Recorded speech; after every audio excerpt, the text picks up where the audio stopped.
Who's your hero? Yeah. Huh? Michael Jackson, okay. Who's your... One Direction! Who? One Direction! One Direction. Let's see. Jacksepticeye. Who? Jacksepticeye. Okay. One more. Back there. Okay. All right, great. Way back there, okay. All right, okay. I think everybody has heroes, and I had a very special hero. And I wanted to tell you a story, first of all, before we start. Kind of a cute story that someone shared with me a while back. Abe and Sam were the best of friends. They'd been friends for almost 70 years. Loved baseball. Played when they were kids in Little League and everything, and they follow the Twins and statistics. And Abe's in the hospital, he's dying, and Sam comes to visit him, and he says, Abe, he says, you know, you and I, we've been buddies for almost 70 years. You got to do me a favor. When you get up there, you got to somehow let me know if they have baseball up there. Because if they don't have baseball up there, I'm not interested. So Abe passes away, and about 3 weeks later, Sam is sound asleep, 3 o'clock in the morning. He hears, Sam, Sam. He opens his eyes, he looks all around the room. He says, yeah. He says, it's Abe. He says, hi, Abe. He says, Sam, I got good news for you and bad news. He says, well, what's the good news? He says, baseball, you wouldn't believe the most beautiful manicured diamond you've ever seen. Fans like crazy. I'm playing third base. I'm batting .395. He says, that's fabulous. He says, so what's the bad news? He says, you're pitching on Tuesday.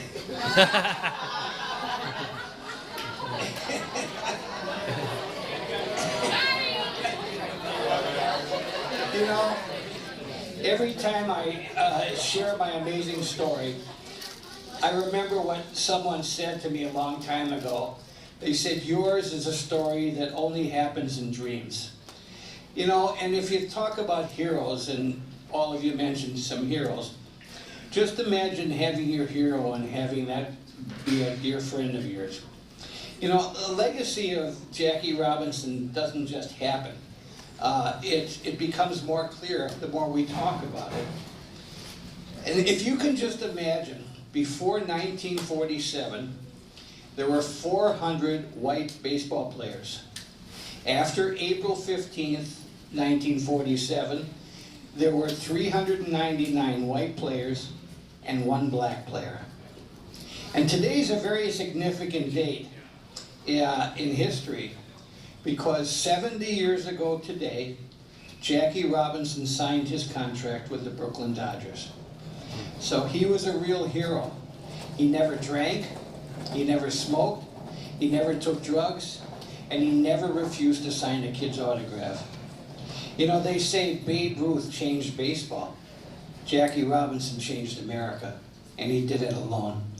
You know, I'd like to share some of these stories with you, and then I'll see if you have some questions. I'll be happy to answer them. And then I'm going to show you a video. So as we talk about heroes, I think everyone has heroes that we talked about. And a hero can be a rock star, a movie star, a sports figure, a parent, a teacher, a priest, a minister, a rabbi. Everybody has heroes. These were some of my heroes. My dad and I worked with President Kennedy here. He was one of my heroes. So I had kind of, and that's my dad there on the right. He was certainly a hero. And of course, Jackie Robinson. He was my big hero. So I had 2 heroes. I had Jack and Jackie. You know, my dad used to tell me stories about Jackie Robinson, read books to me when I was a little boy. I grew up in Sheboygan, Wisconsin, which is near Milwaukee. And he said, how would you like to meet him someday? And I said, boy, would I love that. Well, unbeknownst to me, he wrote Jackie a letter and told him how much I admired him. And he wrote back with an autographed picture. And he said, next time the club's in Milwaukee playing the Braves, he'd love to meet me. At that time, the Atlanta Braves were the Milwaukee Braves. So we went to a Dodger Brave game, and it was the first baseball game that I was ever at that I couldn't wait for it to end, because I knew afterwards I was going to be going down to meet Jackie Robinson. So we went down to the locker room and waited for him to come out. And when he came out, I ran up to him with about 50 other kids who were looking for autographs. And there were other ball players that came out first, and the kids were all running to get, and I just stayed put because I was just waiting for one guy. So when Jackie came out, I ran up to him, and I said, "Jackie, I'm Ronnie Rabinovich, do you remember me?" And he said, "Sure I do." And my dad's standing over my shoulder. He says, "Sure, Jackie, with the thousands of letters you get, how would you remember?" He says, "No, I remember your dad wrote me on Lawyer's Stationery. My father was an attorney." And from that time on, we became the very dearest of friends. And all through my growing up years, he used to write letters to me in longhand, taking time to write to a kid. I would write to him, he would write to me. And they were long letters. It wasn't like, "Dear Ronnie, best of luck, Jackie." There was long letters. It was so funny because I would write to him, Jackie Robinson, Stamford, Connecticut, no address, no zip code. He'd get it. He'd write Ronnie Rabinovich, Sheboygan, Wisconsin, no address, no zip code. And I'd get it. Many times we were in Milwaukee, we had dinners with him. And this particular time, it was my 10th birthday. So you can imagine having Jackie Robinson at your birthday party singing happy birthday to you. I mean, it was so exciting. You know, he was such a great guy. One time, he was coming out of the locker room in Milwaukee after a game. The series wasn't done yet. The team was going on the bus to go back to the hotel. And the guys were getting on the bus, and I was walking with him and talking to him, and he was signing kids' autographs. And here comes a priest with a whole parish full of kids, and they all wanted autographs. So he's standing there signing all these autographs, and pretty soon the guys on the bus are getting impatient. "Come on, Jackie, you're holding us up." They actually opened the windows in the buses. "Come on, Jackie, you're holding us up." You know what he did? He went to the bus driver and he said, "You know what? Take the guys back to the hotel. I'll take a cab." And he stood there and he signed every kid's autograph. That's the type of guy he was. You know, Jackie, there was a lot of prejudice that he went through. I don't know if any of you saw the movie 42, but he certainly went through a lot. We actually experienced some of it firsthand in Milwaukee. Jackie was a real competitor. He loved to win. And this particular day, he had struck out 4 times. And he was kind of frustrated and mad at himself. And the last time he struck out, he kind of flung his bat back toward the dugout. And unfortunately, the bat hit the top of the dugout and went into the stands. And this woman claimed that she was hit by the bat. And he felt terrible. He took a cab that night to her home to apologize in person. And she didn't want anything to do with it. She got a lawyer. She was going to start a lawsuit. And he felt terrible. So he called my dad, and it happened that the lawyer that she had representing her was a dear friend of my dad's. And it turned out that the bat actually never hit her. It hit the railing in front of her seat, but never touched her. But because she didn't like African Americans, she wanted to start trouble. So I just felt that was so terrible, you know, and of course everything was dropped then. But I thought, how could someone be so mean to him? You know, Jackie used to play second base or third base. This particular day he was playing left field. And a line drive went by him and whirled all the way to the fence. And he missed it. And we had dinner that night, and I said, "Jackie, that was a tough play." He says, "Tough heck." He says, "Ambrose would have had it." Sandy Ambrose was a rookie, young, fast left fielder. And he said, "Ronnie, I want to tell you a secret that no one else knows except my own family. I think next year will be the last year that I'll be in baseball." And the following year, he did retire, and I cried. I thought, oh my God, I'll never see him again. Why would he ever want to come back to Wisconsin? So I wrote him a letter, and I told him how sad I was. And he actually wrote me back, and he said that his own son, Jackie Jr., was sad, and he assured both of us that everything would be okay. And in fact it was, because he came back to Wisconsin many times. He was very active with an organization called the National Conference of Christians and Jews, and he used to come back for sports banquets and other functions. And every time he'd be coming back, he would let us know, and we would either spend the evening with him or the afternoon or the weekend, whatever it was. One particular time, he was coming in from Birmingham, Alabama. He had spoken in Birmingham, and was at the airport on his way back to Milwaukee. When he got back to the airport in Birmingham, there was a big sign in the waiting room that said whites only. And he sat down. And the police came and they were going to arrest him. And then they found out he was Jackie Robinson. They left him alone. But when he came off the plane in Milwaukee, he was very disturbed. And he said, Ronnie, if my name would have been Paul Jones or John Smith or anybody else, I'd have been in jail today because of the color of my skin. Those are things we have to change. In 1962, he was inducted into the Baseball Hall of Fame in Cooperstown, New York. He was the first African-American inducted. Now, imagine your hero in one of my letters he had sent me.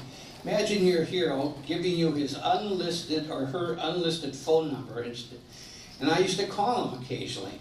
And I called him that night, and he kind of chuckled. He thought, I thought I'd hear from you. And I just told him how proud I was of him, and I wanted to congratulate him. When I moved to Minneapolis, I was in the garment business. I used to sell children's apparel. I was a manufacturer's rep, and I traveled like 6 states in the Midwest and sold to department stores and specialty shops. So I get to New York a lot. And every time I get to New York, the first thing I would do is get on the phone and call Jackie. And many times we'd get together and have lunch. And sometimes if he was too busy, we'd just talk on the phone. I was with him about 6 months before he passed away. Jackie was in pretty rough health. He had had a heart attack. He suffered from diabetes for many, many years. He was blind in one eye. He was going blind in the other eye. And he was in pretty rough shape. And I actually had to take him by the arm and help him into this restaurant. And I felt so sad because I remembered him dancing up and down the bases, driving those pitchers crazy. And now I was helping him. And he was so happy to see me, and he wanted to hear all about my family, and I, of course, about his. And afterwards, I hailed him a cab and got him settled in the cab. And I leaned in and kissed him on the cheek and told him how much I loved him. And I stood on that corner until that cab disappeared into sight. I had tears running down my cheeks because I knew that that would probably be the last time I'd see him. And in fact, it was. Jackie once said, a life is not important except for the impact it has on other lives. And I often wonder if he ever really knew what a tremendous impact he had on mine. He died at a young age. He was 53 years old. This is Rachel Robinson, Jackie's widow. She's a magnificent lady. She's still alive. She's 93 years old and just a fabulous, fabulous human being. She started a foundation the year after he passed away in 1972. She started a foundation called the Jackie Robinson Foundation, which is a scholarship program for children of color and minorities to go to college. They have the greatest graduation rate of any scholarship program in the United States, 97%, which is way, way double the national average. And Jackie would have been so proud because education was so important to him, and he used to stress to stay in school. It's very important, work hard. This was Jackie's family. Jackie Jr., as I had mentioned before, was about a year younger than I was, and we had a lot of similarities. He was in Little League, I played Little League, he was going to camp, I was going to camp. And in several of the letters he would talk about Jackie Jr. And Jackie Jr. would play baseball, and having that name, Jackie Robinson Jr., was pretty tough, And some of these adults would say, you're okay, kid, but you're sure not as good as your dad. And he wasn't a great athlete. He ended up going to Vietnam, and when he came back, he had a huge drug addiction. He was arrested with a packet of heroin and a firearm. His father was on Governor Rockefeller, New York Governor Rockefeller's commission against firearms and drugs. And here his own son was arrested with a packet of heroin and a firearm. And Jackie said, I don't know how I could have been an influence to any other kids when I wasn't an influence to my own. And Jackie Jr. went into a treatment program, and that's where he found his niche in life. After he got out of that program, he became a counselor at that center. And there were these glowing letters from all these addicts that said, I owe my life to Jackie. If it wasn't for him, I'd be dead today. And one night he was driving home alone. He was killed in a one-car accident. There were no drugs or no alcohol in his system. I think he just fell asleep at the wheel. And to have a son, to lose him to drugs, then to regain him, and then to lose him permanently was just too much. Jackie Jr. passed away in 1971, and his father a year later in 1972. Sharon Robinson is his only daughter. She's a magnificent lady. She's been here several times. She works for Major League Baseball. She's a vice president in charge of education. And she goes around the country and speaks about her dad and some of the memories that she has. She also writes several children's books. David Robinson is their other son, who lives in Tanzania, Africa. He started a coffee farm there, and he got jobs for all these people.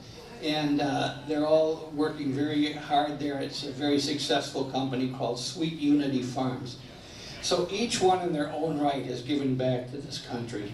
It's a great family. Jackie was a gifted athlete. He was really a terrific athlete.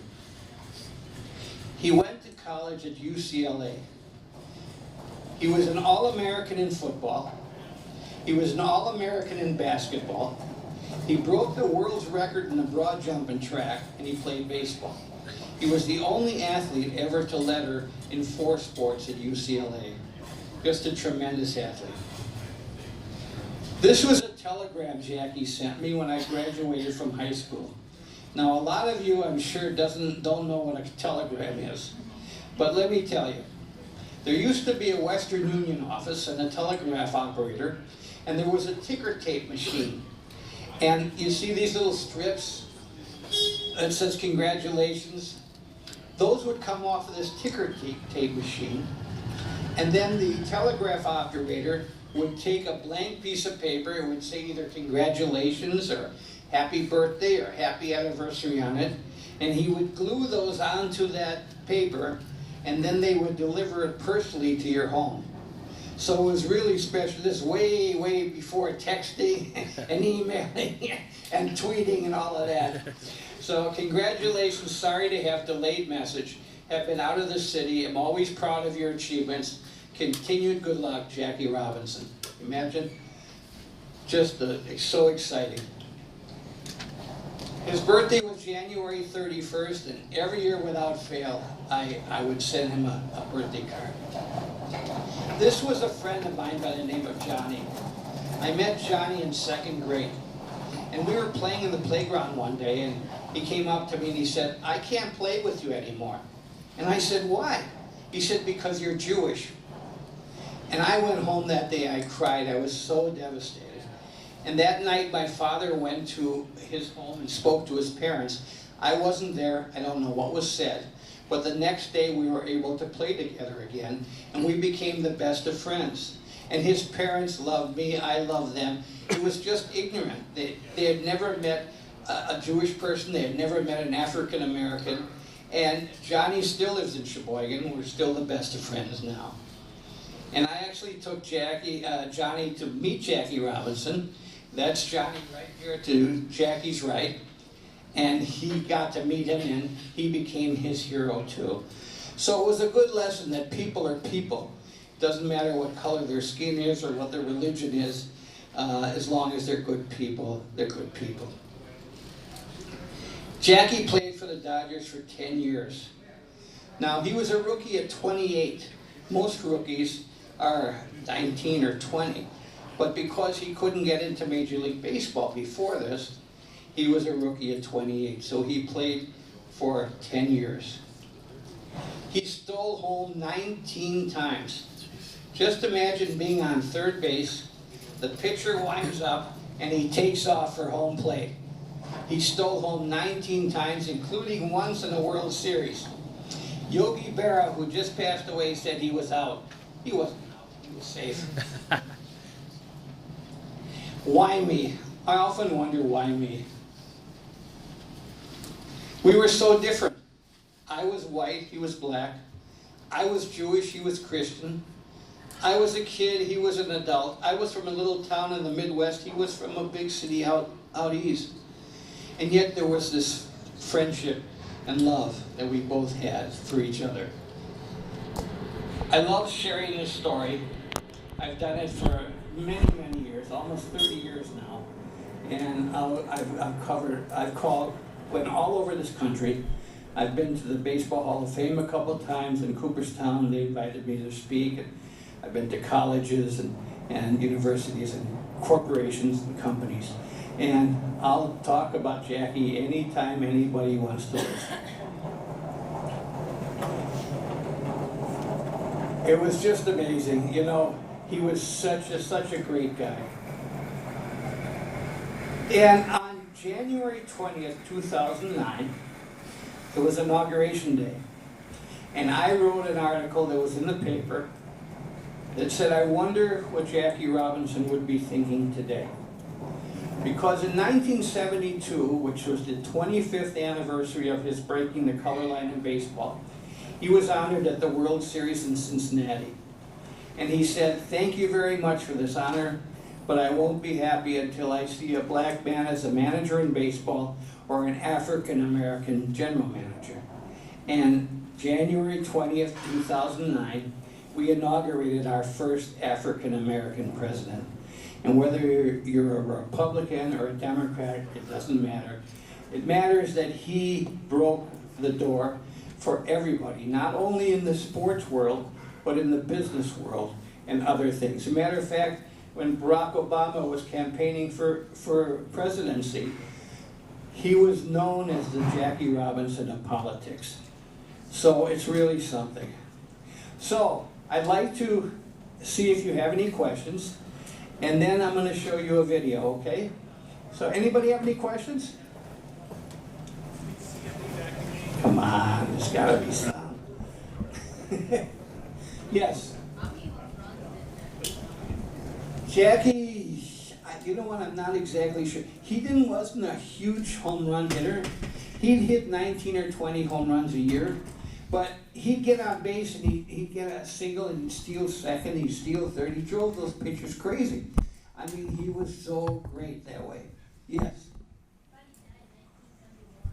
I'm sorry? 1972. He died in 1972. Yes. I know that biopics can be controversial. What did you think about 42 in terms of accuracy and his legacy? It was quite accurate. The only thing I found that was very sad, there was a lot of abuse in there about Jackie. And actually that was just a very small, minute part of it, because they had to keep it tamed down to make it PG-13. So whatever you saw that was horrible, it was 100 times worse than that. He couldn't eat with his team. He couldn't sleep with his team. He'd have to go in a separate house in an African-American neighborhood. It was terrible. They used to throw black cats on the field. They used to spike them. In those days, the spikes in baseball shoes were a lot sharper than they are today. We, as kids, we used to file them to get a better grip when we were running. And he'd slide into second base, and he'd reach the second base bag, and the shortstop or the second baseman would stamp on his hand and say, "Take that, black boy." And there'd be blood squirting out of his hands, and he couldn't fight back. Because he made Branch Rickey, who owned the Dodgers, a promise. He would not fight back for 3 years. Because the bigots wanted him to fight back. Because then they would have said, see, he's nothing but trouble. Get him out of here. And so he could only fight back by hitting a home run, stealing a base, driving those pitchers crazy, and helping the Dodgers win. You know, it was amazing. I was in Los Angeles recently. I was interviewed by Larry King. And Larry was telling me a story that he had interviewed Martin Luther King. The first time he interviewed Martin Luther King, he introduced him as the founder of the Civil Rights Movement. And Martin Luther King stopped him and said, "Larry, that's not right. Jackie Robinson was the founder of the Civil Rights Movement, not me." Any other questions? Yes. Yes, honey. How long long was he playing with the Dodgers? 10 years. 10 years. He retired, he was 37 years old when he retired. Yes. How do you feel America has progressed since Jackie Robinson, and what do you think we still need to do? It's a very good question. I think that we have progressed. I think there's still a lot more we need to do. I also feel sad because there's only like 7% of African Americans playing Major League Baseball today.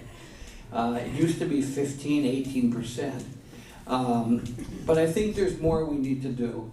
There's some more Latin players today. And again, he opened up doors for those people too. So we've come a long ways. However, I think we still have a long ways to go. Any other questions? Yes? How many years were you friends with Jack? Almost 20 years. I met him when I was 7 years old. I have a question for you. So, he had the agreement with Branch Rickey to Yes. play back and not show his frustrations.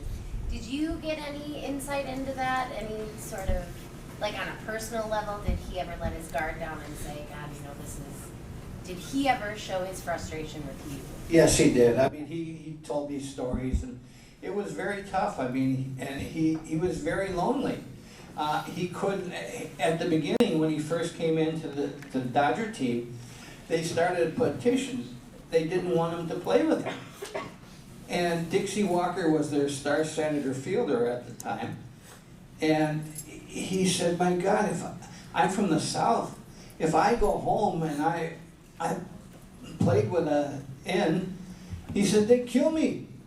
And so they started this petition that they didn't want to play with him. And Branch Rickey called the entire team together, and he said, gentlemen, I'll be happy to trade you. If you would like a trade, I'll be happy to trade you, but Jackie Robinson is staying. And after a while, they saw the abuse he was getting from other teams. They saw how great of a player he was, and they rallied around him because he was actually there to help the Dodgers win just like him. And before he came into baseball, the Dodgers hadn't been very successful. So he started in 1947. They were in the World Series in 1947, 1949, 1952, 1953, 1955, and 1956, his last year. So of the 10 years that he was in baseball, Dodgers were in the World Series 6 times. Unfortunately, they didn't win too many. They only won in 1955. That was the only time. So, and you know, after he retired from baseball, Jackie did so much for other people. I mean, he used to raise money for to rebuild churches that were burned down in the South. He started the Freedom National Bank, which in Harlem, because other financial institutions discriminated against African Americans and denied them loans and setting up interest rates artificially high. So he started a bank to help these African Americans. So he did so much for so many people. He was the greatest baseball pioneer. What Jackie has done for our culture is more powerful than changing the face of sports and breaking the color barrier. He changed all our lives. And he was arguably probably the most important athlete that ever lived. Any other questions? Okay, one more.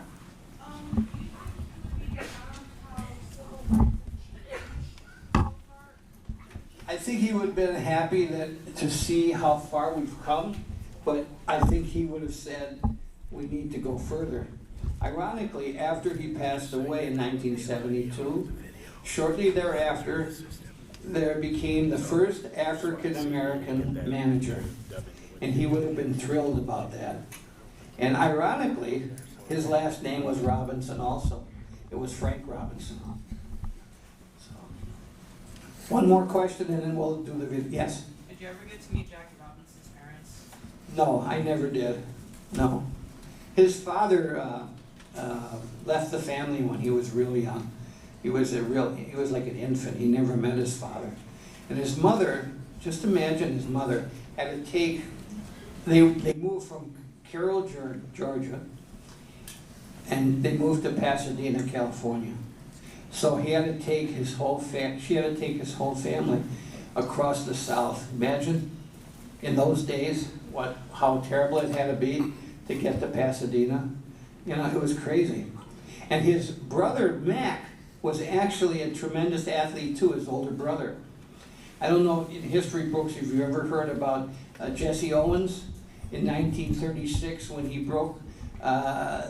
set the world's record in the Olympics, got the gold medal in Germany in front of Hitler.